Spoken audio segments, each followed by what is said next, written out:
자, 오늘 이코노미톡 시간은 박주근 대표 모시고요. 최근에 벌어졌던 미국의 우리 노동자들 구금 사태, 이게 그냥 간단하게 넘어갈 문제가 분명히 아닙니다. 그래서 이 이면도 좀 살펴보고 이게 앞으로 미칠 영향까지 좀 두루두루 좀 말씀 들어보는 시간 가져보도록 하겠습니다. 대표님 어서 오십시오. 네, 안녕하세요.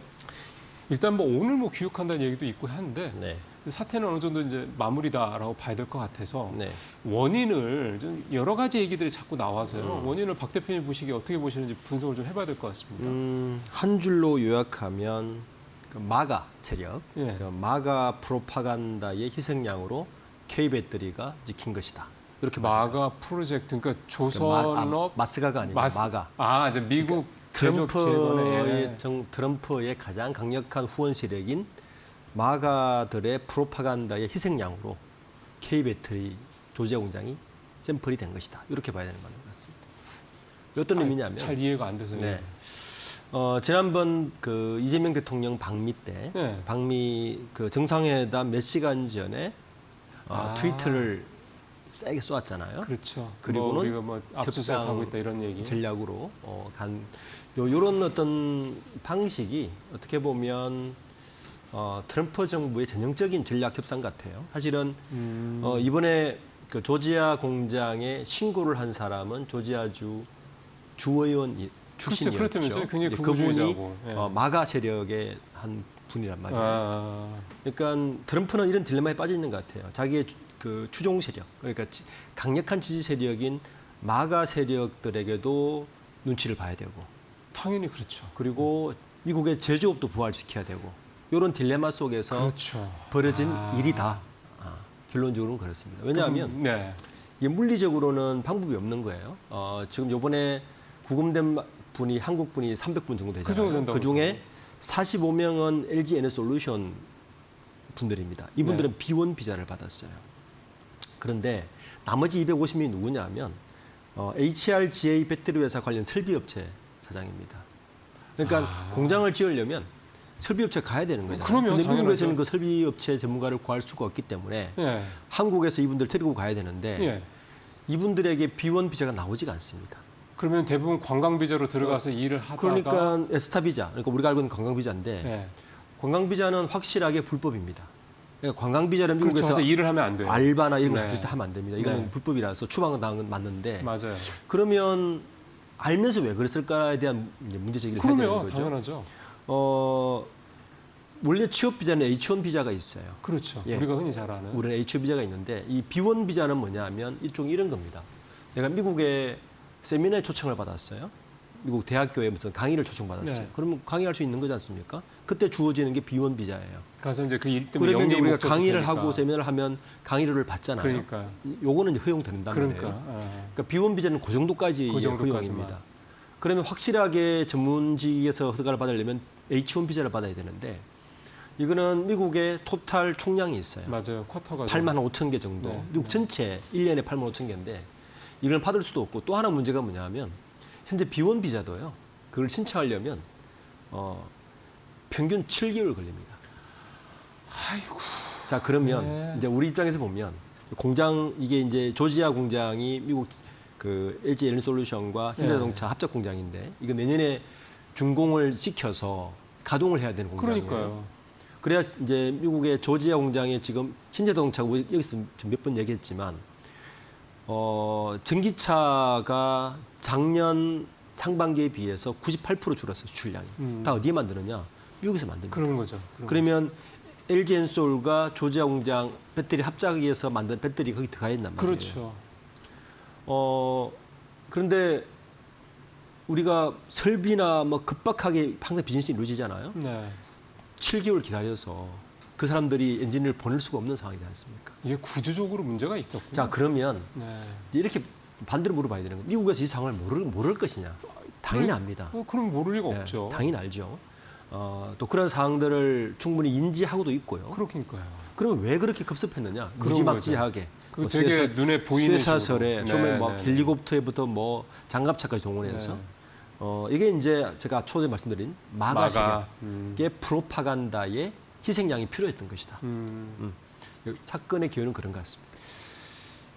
자, 우리 국민들께서 사실 이렇게 내막을 이렇게 들으시면 좀 가슴에서 불이 막 치켜오르죠.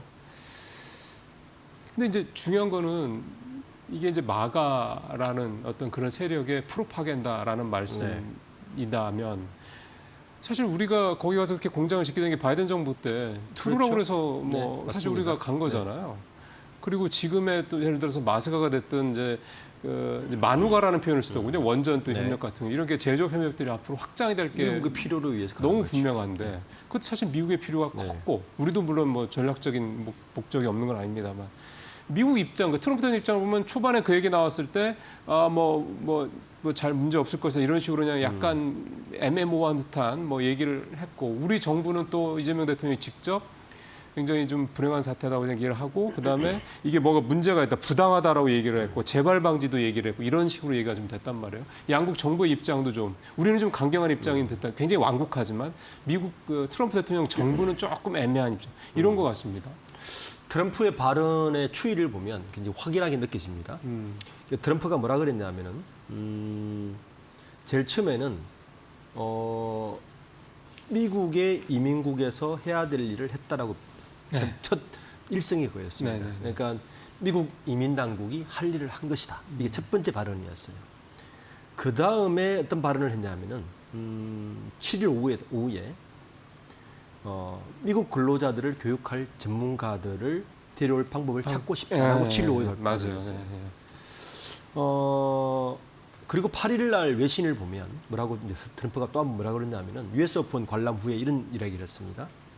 미국에는 배터리에 대해서 아는 사람이 없다. 그렇죠. 그게 현실이죠. 당연하죠. 그래서 전문가들을 데려와서 국민을 훈련시키도록 할 것이라는 발언을 했습니다. 그 마지막 발언이 이제 뭐냐면은 외국 기업이 미국 이민법을 존중할 것이라고 하면서도 기업이 미국 근로자를 고용하고 교육하는 한 미국 행정부는 신속하고 합법적으로 근로자들을 데려올 것이다. 그러니까 발언의 수위가 조금씩 양보를 한 거죠. 그러니까 이걸 대자뷰를 해보면 이재명 방미 때하고 똑같은 거예요. 그러네요. 강하게 때린 다음에 그 마가 세력들의 눈치를 보면서 발언 수위를 조절하면서 우리나라에게도 뭔가 조치를 취한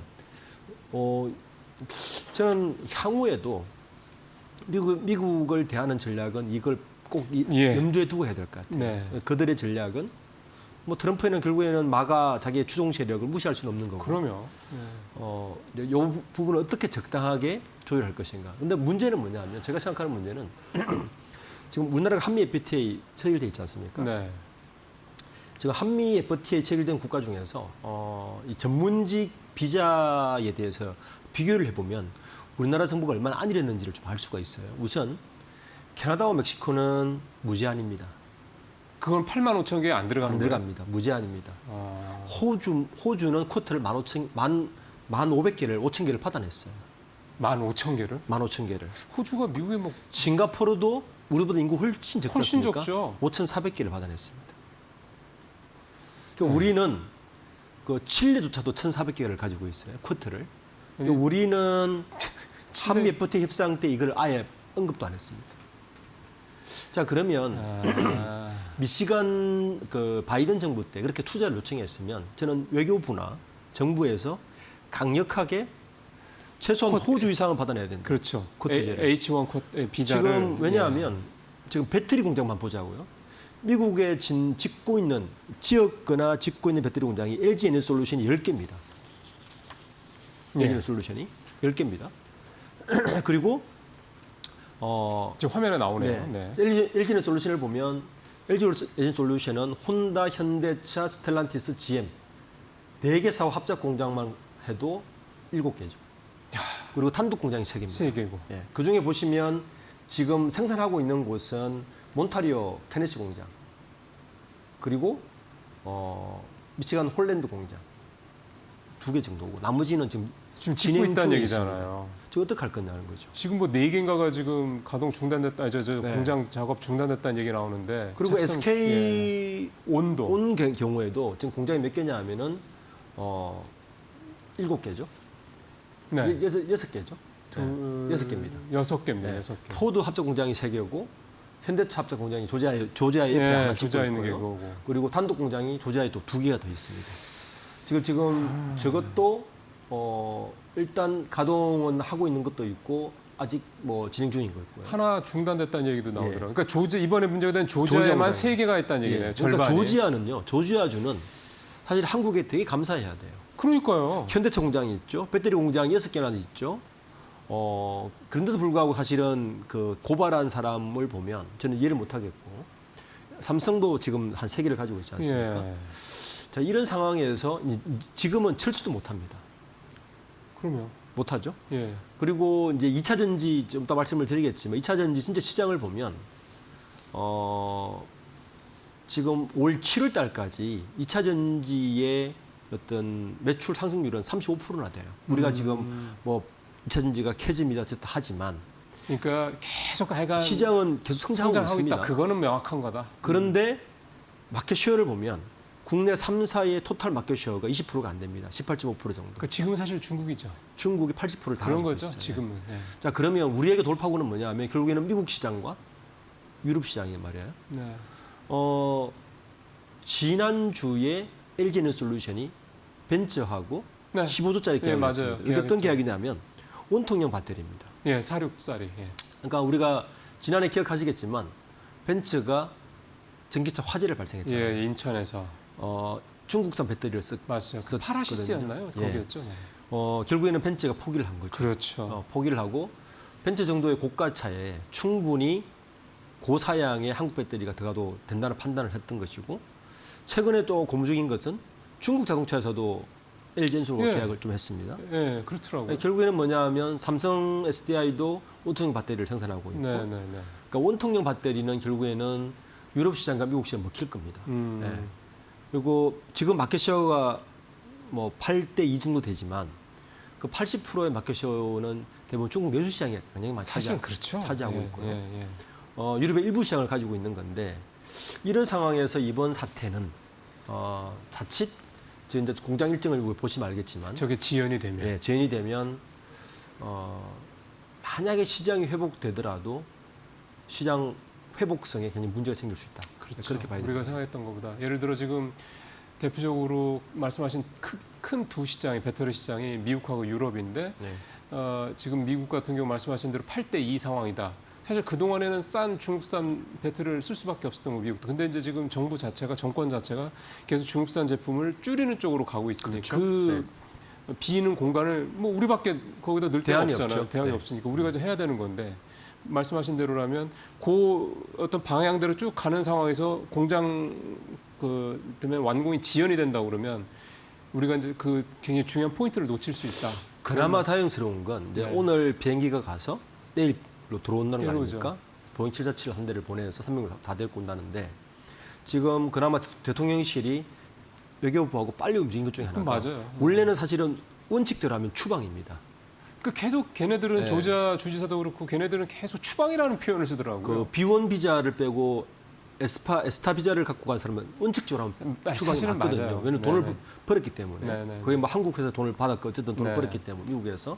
그런데 외교부하고 대통령실에서 마지막으로 협상을 따는 게 뭐냐면은 추방이 아니라 자진 출국. 자진 출국으로 매듭을 지었다는 겁니다. 그럼 그게 결론이 이렇게 난 거예요? 예, 났습니다. 그럼 그거는 모양새가 일단 다행이네요. 그러면 이분들이 돌아올 수 있다는 그렇죠. 거죠. 그게 바로 네. 아까 이제 트럼프가 말했던 그런 발언들이 영향을 미친 것이 아닌가라고 봅니다.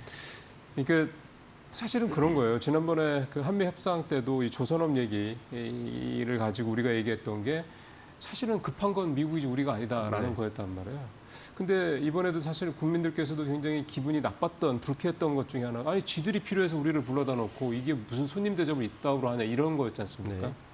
그러면 결국은 이게 이제 아까도 대표님께서 구조적인 문제라는 말씀을 하셨는데 그런 얘기도 사실 이거가 적절한 뭐 표현이 될지 모르겠지만 우리가 미국에 가서 우리 기업들이 현지에서 사업을 할 때 뭐 투자를 하든 공장을 짓든 뭘 하든 간에 이게 이제 그쪽 프로토콜이 또 있는 거잖아요. 있죠. 예. 그럼 우리가 그런 것들을 좀 이렇게 좀 잘 지키지 않았던 부분도 혹시 있는가 싶은 생각도 들어요. 그렇죠. 제가 앞서 말씀드렸듯이 그 한미 FTA를 협정할 때 아까 캐나다나 멕시코처럼 무제한으로 받아오든지 글쎄.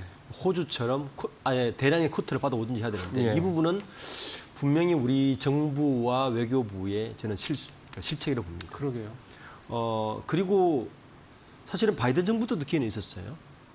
몇백 조를 정도 가까이 투자를 하는데 그거 하나 못 받아왔을까라는 생각을 듭니다. 그러면 그 얘기는 협상 테이블에 거의 안 올라갔. 그런데 분명한 거는 네. LG에너솔루션이나 현대자동차에서는 끊임없이 정부에다가 요청을 했답니다. 아 그래요. 이번에 그 더불어민주당 국회의원 한 분이 그걸 이제 정부를 공개를 했는데 사기업에서 계속 요청을 했다는 거예요. 근데 그럼 정부에서 이걸 정부에서 뭉갠 거죠. 네. 그러니까 이 정도는 너무 상식적인 이야기인데 정말 소 잃고 외양간 꽂히는 꼴이 된 것 같습니다. 상식이 안 되는 상황이 이제 좀 정상으로 되돌아가야 된다는 생각이 좀 듭니다. 일단 두 가지만 더 여쭤보겠습니다. 첫 번째는 이게 지금은 배터리인데 네. 아까 말씀하셨던 그런 마가 세력들의 어떤 그런 부분들을 트럼프 대통령이 의식을 전혀 안 할 수는 없는 상황이라고 네. 말씀도 하셨고, 그럼 이게 마스가 또는 이제 원전까지 하는 마누가 네. 이렇게까지 이게 굉장히 여파가 갈 거냐 여부에 대해서 우리가 뭔가 명확한 재발 방지를 좀 우리가 얻어내야 되는 게 아니겠습니까? 마스가 그 조선 분야에서는 조금 덜할 것 같아요. 왜냐하면 일단 하나오션 같은 경우는 필리조선스를 인수를 하고 그렇죠. 거기 있는 새로 공장을 물론 지금 도크를 더 몇 개를 더 지어야 되기 때문에 짓는데 그 부분은 그쪽 공장 그 사람들을 이용해도 되는 문제고. 네. 그러니까 일부 조선 기술을 갖고 있는 분들을 가서 트레이닝을 시키는 역할이 있는데 이분들은 충분히 비자를 B1이나 H1 비자를 받을 수 있는 상태이기 때문에 조선 분야는 지금 같은 LG 에너솔루션 같은 이런 사태는 아닐 것 같아요. 왜냐하면 네. 이 배터리 분야는 실제 미국에 전혀 기반 시설 자체가 없습니다. 없죠. 기반 엔지니어도 없고 맞아요. 기술자도 없고 그렇기 네, 때문에 국내에서 공장을 지을 때 여기서 공장을 지어본 분들이 갈 수밖에 없는 상황인데 네. 조선은 조금 별개의 문제다. 그러네요. 예, 트레이닝의 문제가 있을 것이고 원전 쪽은요? 원전 쪽은 비슷한 문제가 발생할 수 있습니다. 그러니까 지금 웨스팅하우스가 갖고 있는 건 설계 기술밖에 맞아요. 없고 그거밖에 이제 없죠. 원전을 지을 수 있는 이제 원전을 직접 건설할 수 있는 기술은 우리밖에 그런 없단 것도 말이에요. 그런 거죠. 그 원전은 사실 이 문제에 똑같은 문제에 봉착할 수 있습니다. 예. 그러니까 이런 미국의 기반 시설이 있느냐 없느냐의 차이가. 근데 이제 이번에 한번 사태를 겪었기 때문에 정부 단에서도 기업체에서도 이 문제에 대해서 충분히 대응하고 준비할 것이라 보입니다. 예. 그래서 이재명 대통령이 얘기했던 재발 방지에 대한 거를 명확하게 하라고 지시를 한 게 딱 그 부분이 아닐까 싶은 생각이 좀 듭니다. 그러니까 뭐 H1 비자를 확실하게 좀 받아내든가 그게 안 되면 B1 비자라도 좀 확실하게 받아내든가. 쿼터를 확실히 받아놓는 거죠. 그러니까요. 예. 이제 마지막 질문은 요거를 드려야 될 것 같습니다. 자, 이번 사태가 한미 정상회담 이후에 사실은 굉장히 좀 뭔가 분위기가 좋아지고 있던 상황에서 이게 뭔가 걸림돌이 되지 않겠냐라는 생각이 좀 드는 건데, 이번 사태가 미국이나 우리 양측이 봤을 때 누구한테 더 불리할 거냐, 아니면 모두에게 다 불리할 거냐, 이 부분을 셈법을 좀 따져봐야 될 것 같습니다. 양국 정부에 저는 굉장히 큰 알람을 울린 건 사실이다. 그러니까 알람. 결국에는 디테일이 악마가 있지 않습니까? 그럼요. 아무리 보기 좋게 뭐 MOU 체결하고 투자 얼마 하겠다, 뭐 굉장히 좋은 말 오가지만 네. 실질적으로 액션을 취하는 거는 현장이고 예. 현장에서 생산하고 투자하고 지어야 되고 만들어야 되는 거거든요. 예. 그러니까 이 부분에 대한 디테일에 대한 양국의 분명한 경고음은 분명히 내려진 것 같고요. 예. 그럼 누가 더 이익에 손해냐? 저는 결론적으로는 투자를 막 한 우리나라가 손해인 것 같지만 좀 중장기로 보면 미국이 손해일 것 같습니다. 왜냐하면 그런 생각이 들어서. 자, 첫 번째는 지금 당장은 예정된 공기를 못 맞추고 피해가 갈 수는 있지만 예. 자, 이제는 우리나라 대기업들이 미국의 투자에 대해서 이전처럼 아주 호의적이고 적극적으로 갈 거냐는 거죠. 그렇죠. 이거가 분명히 우리한테는 명분이 되는 거죠. 예, 그리고 이 리스크가 기술을 지금 미국 트럼프가 대놓고 이야기했지만 기술을 다 달라 이거 아닙니까? 그렇죠. 그걸 억셉트할 기업이 저는 많지 않아요. 그러면 그걸 왜 그렇게 합니까? 중장기적으로는 한 가지 분명 우리가 하나는 알았던 사실은 있죠. 우리나라의 제조 기술 경쟁력이라는 게 상당한 경지에 올라와 있구나. 맞습니다. 예. 그러니까 이 카드를 가지고 어떻게 적절하게 활용할까에 대한 생각을 다시 할 것이고 미국 투자에 대해서 다시 한번 고민하게 될 것이고 예. 기술 이전에 대해서 다시 한번 고민하는 계기가 분명히 됐을 것이다. 네. 그렇게 보면 장기적으로는 미국이 손해일 것이다. 그렇죠. 네. 그러니까 좀 저도 이번에 이런 생각이 들었던 게요. 사실 이번에 한미 정상회담이 과거 역대 한미 정상회담과 조금 달랐다라고 평가하는 것 중에 하나가 우리가 레버리지를 조선이라는 가지고 레버리지를 썼다라는 그 부분이 저는 굉장히 공감이 가더라고요. 그러니까 우리가 갖고 있는 경쟁력을 우리가 확인한 상황에서 과거처럼 그냥 미국은 대국이고 우리는 약소국이니까 질질 끌려 이제 이런 거에 대한 뭔가 변화가 이번에 있었다라는 생각이 좀 들다 보니까 좀 바뀌었다는 그런 거죠. 근데 미국 입장에서 봤을 때는 기분 나쁠 수 있다는 생각도 사실 듭니다. 그렇죠. 늘 주종 관계였으니까요. 그러니까요. 예. 근데 자기들이 필요한 거니까 그 부분에 대해서는 우리가 레버리지 효과를 좀 조금 더 물론 이제 뭐 이렇게 기분 나쁘게 해가면서 할 필요는 없겠지만 아주 세련되게 할 필요 있다는 생각이 좀 들어서요. 마지막으로 요거 하나만 짧게 좀 여쭤보겠습니다. 시간이 한 1분 반 정도 남아서요. 지금 주가 측면에서 봤을 때 현대차, 그러니까 자동차 쪽하고, 그러니까 자동차 또 자동차 부품주들, 그다음에 배터리 관련주들이 잘 나가다가 약간 꼭 요거 때문이라 할 수는 없겠습니다만 뭔가 이게 모멘텀이 돼서 좀 부진하단 말이에요. 이게 근데 금방 해결이 좀 될까요? 다시 이렇게 좀 주가적인 측면에서 반등을 할 수 있는 거, 요 악재가 해소될 수 있는 시간이 좀 짧게 끝날까요? 어떨까요? 우려했던 것보다는 좀 빨리 끝나리라 봅니다. 아 그래요? 다행이네요. 지금 이제 2차 전지 시장은 크게 두 가지거든요. 그러니까 원통형 배터리 하나하고 ESS 시장이거든요. 네, 원통형 ESS. 그러니까 우리가 그 데이터 센터 관련해서 우리가 원전도 관련이 있고, 그다음에 전력주도 관련이 있고, 그렇습니다. 데이터 센터 관련해 AI 데이터 센터 관련해서 또 하나 관련이 있는 게 바로 ESS입니다. 그렇죠.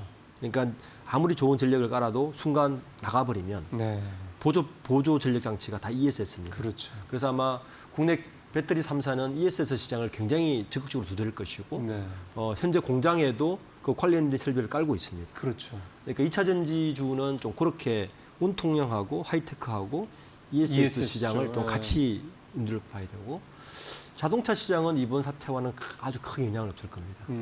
왜냐하면 지금도 조지아 공장에 생산을 하고 있고, 지금은 여전히 국내에서 만든 셀을 가지고 생산하고 있기 때문에 내년도 차질은 모르겠지만 뭐 2차 전기차 시장이 급속도로 증가하지 않는 이상 이번 사태와 아주 조금 무관할 것 같습니다. 그러면 이제 결국은 이제 지금 뭐 일부 공장 가동이 공장 그 건설 작업이 중단된 공장들이 나오고는 있지만 빠른 시간 내에 그게 좀 수습이 되고 우리 직원들이 다시 가서 공장 그 작업을 다시 재개가 될 거고, 하여간 한두 달 정도 지연은 있겠지만 크게 문제는 없을 거죠. 이 말씀 되는 거네요. 그러면 지금 자동차나 자동차 관련주들 또는 2차 전지주들이 요 하여간 돌발 악재 때문에 조금 부진한 것들은 해소될 가능성이 높다. 탄력 회복성이 빠를 거로 봅니다. 알겠습니다. 오늘 박주근 대표님하고 이번에 근로자 300명 사태에 대한 전후 상황을 좀 살펴보고요. 영향까지 좀 말씀을 들어봤습니다. 대표님 말씀 잘 들었습니다. 네, 감사합니다. 네. 코스피가 조금 전에 3,300을 넘었다 내려왔습니다. 그러니까 확실히 시장에서 그동안 기다렸던 어떤 모멘텀이 좀 나와 줄 기대감이 크다 보니까 오늘 시장은 상당히 그런 부분들이 반영이 좀 되고 있는 것 같습니다. 내일 이재명 대통령이 어떻게 언급을 하는지 한번 들어보시죠. 네, 오후 시장 잘 투자하시길 바라겠습니다. 내일 뵙겠습니다.